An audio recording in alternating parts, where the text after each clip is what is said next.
Ini Syafi'i, kalau kau sudah berangkat, tidak usah lagi kembali ke kampung halaman. Pergilah engkau, pergi. Kita ketemu lagi di syurga nanti.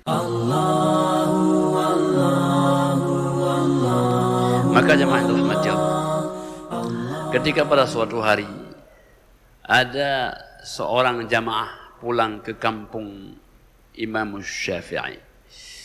Karena beliau lahir di Gaza.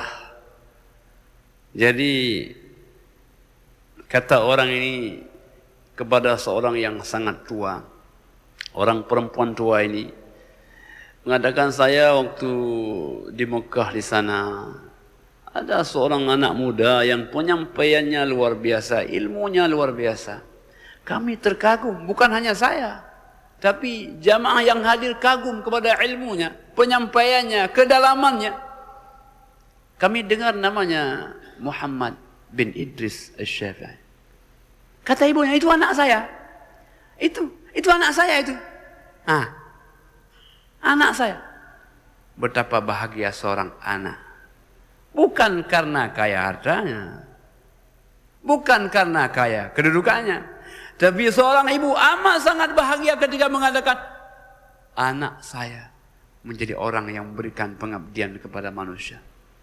Bahagianya, tetesan mata bahagia ibu Imam Syafi'i. Beliau pesan, hari ini mintalah dia untuk kembali ke kampung halamannya, ingin melihat wajah yang sudah lama tak pernah bersua.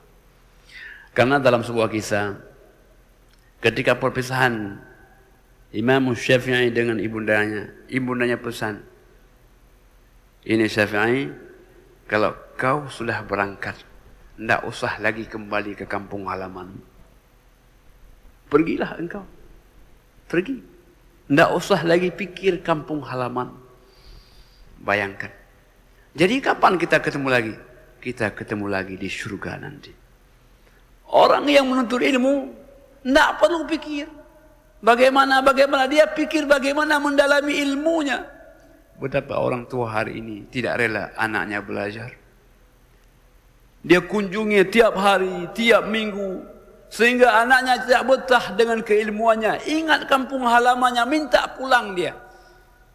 Jadi sebenarnya bukan orang yang sayang akan anaknya, justru dia orang yang tidak sayang kepada anak. Jadi tidak ada ibunda yang tidak sayang kepada anak. Tidak ada orang tua yang tidak rindu kepada anak.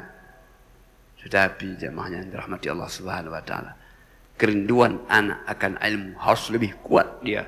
Karena dengan itulah sebenarnya sudah bertemu ruh kita ke ruh anak kita dalam ilmu pengetahuan itu.